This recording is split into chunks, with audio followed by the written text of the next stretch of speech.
tan ama ay ku xareysan ama lagu meelaya geela iyagoo ay wataan gaadiid u ah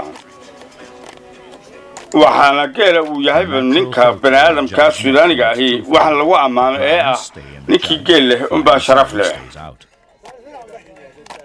For centuries, the Hedendoa have been famous and feared as skilled swordsmen. When the British began in the late 19th century to systematically exploit the land along the Upper Nile, Hedendoa warriors supplied the world press with gruesome stories for decades.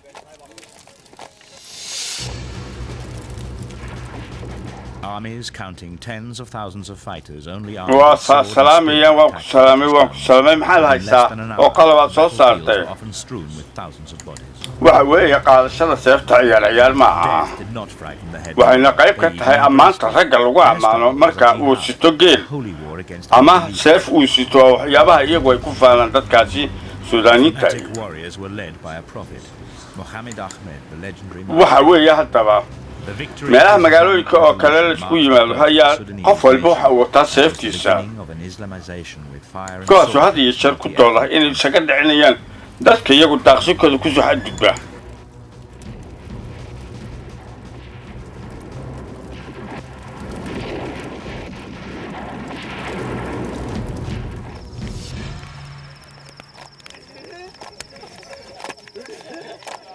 seefaha iyagu halkan lagu sameeyaa ayaa waxa ay kuwa tayadu ay aad u sareyso laakiin se waa mid u baahan sharaxaad laga bixiyo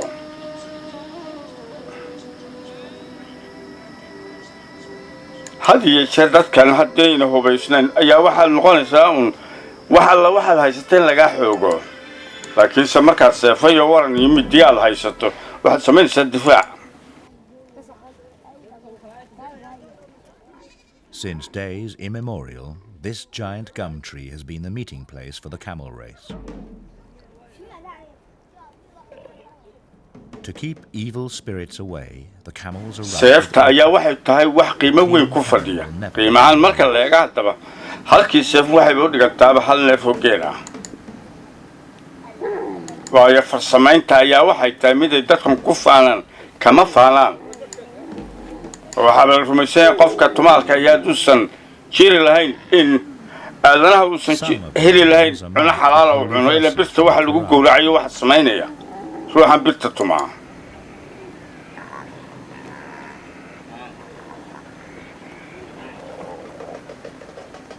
For the Hedendoa, this is the highlight of the year, in spite of the seeming nonchalance of the riders at the starting line. They enter the race. magaalada meel ka baxsan geelaleyda ayaa isugu imaanay meel ka yara baxsan magaalada qaarkood ayaa fuushaanaya geelaasi maalmo. Camels are always good. iyagoo markaasi ku soo raraya in yar oo timir ah just start when the signal is given or to run in the same direction with the rest. iminka waxay ku tartamayaan iyagoo koox ah inay keenan waxyaabaha iyagu ay uga baahan yihiin dibadaha. A rider often inkastoo safar dheer uu sugayo ayaa haddana ragga waxay yihiin kuwa muujinaya inay nastaan habeenkii.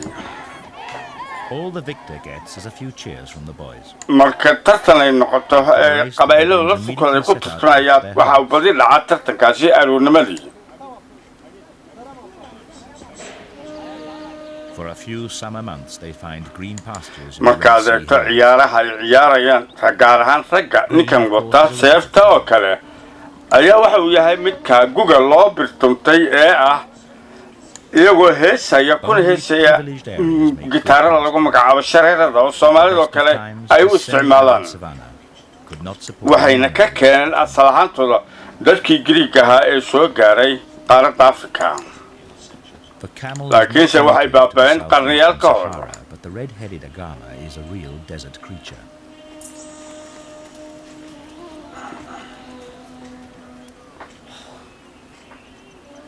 The dromedary was introduced to the Sahara by man and has in turn enabled qabiilka Hedendoa lagu magacaabo ayaan ku lug lahayn dagaalo badan oo ka dhacay gudaha dalka Suudaan ama xasuuq kale ka dhacay meelaha qaarkood ee dalka Suudaan ka mid ah.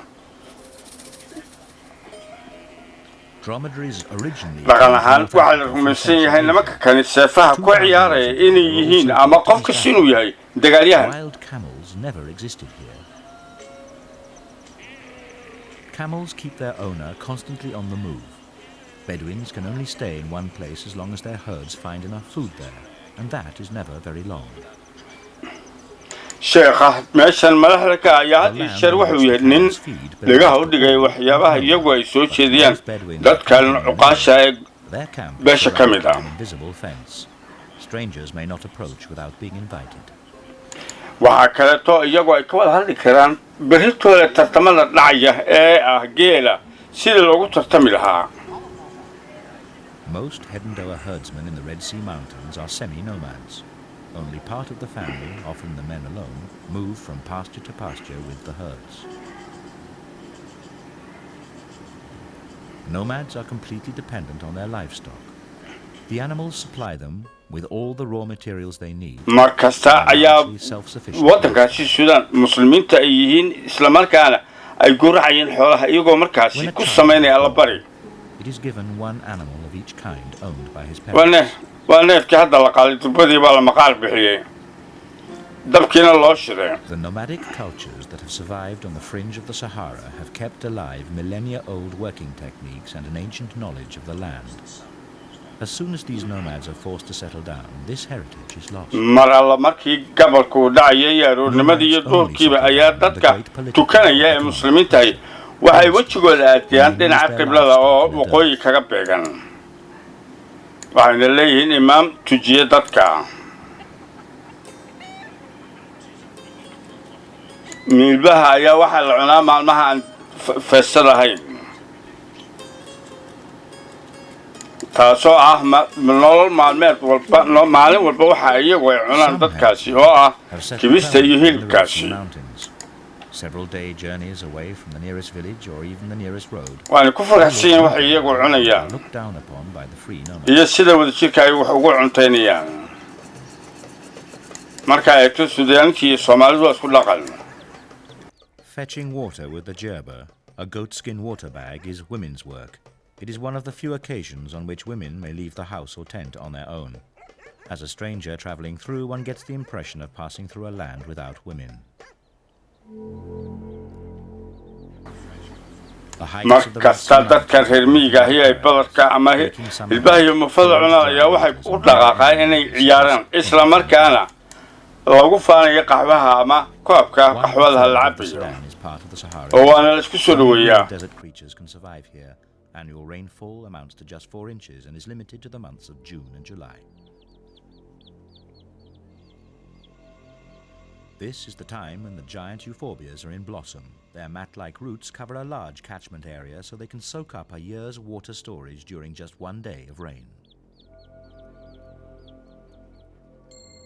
waxyaabaha ugu fiican ee laga baran karo waxa weeye dadka Suudaanta ay qaxwada iyagu ay karsanayaan oo ay ku karsanayaan kirli haddana aan lahayn masaf ama shaqshaq ayaa afka waxay ka geliyaan caws si bunka waaweyn uu u hadho gudaha isla markaana biyuhu ay koobka ku dhacaan. waxay kaloo ka celinaysaa furkaasi cawska ay habaaska ama busta ku soo daalanaysa jelmada.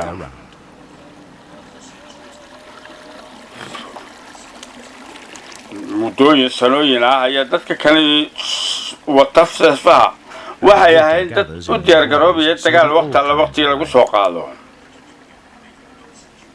markii ingiriisku uu bilaabay qarniga 19 inuu soo galo qaaradda Afrika, kuwaasi oo ingiriiska siyaasaddiisu ahayd sidii uu uga faa'iidaysan lahaa khayraadka ceegaga guud ahaan qaaradda Afrika gaar ahaan dalka Suudaan. waxayna dadkaasi had iyo jeer soo saaraan waxyaabo cajaa'ib leh.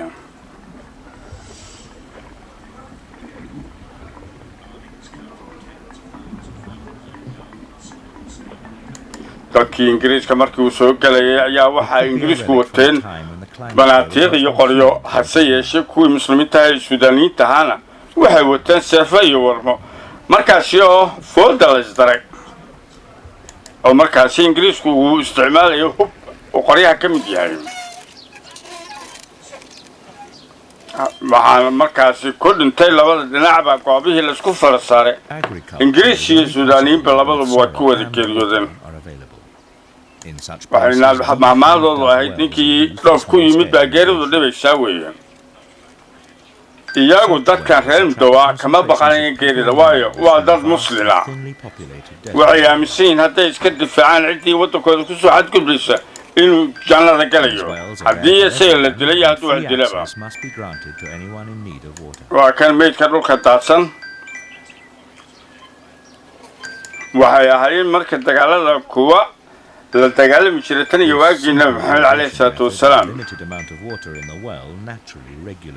maxamed axmed oo ahaa halyeygii waddankaasi suudaan waagaasi ayaa waxa uu ahaa mid gacaankiisa islaamiga ah si weyn uga hirgeliyay dalka suudaan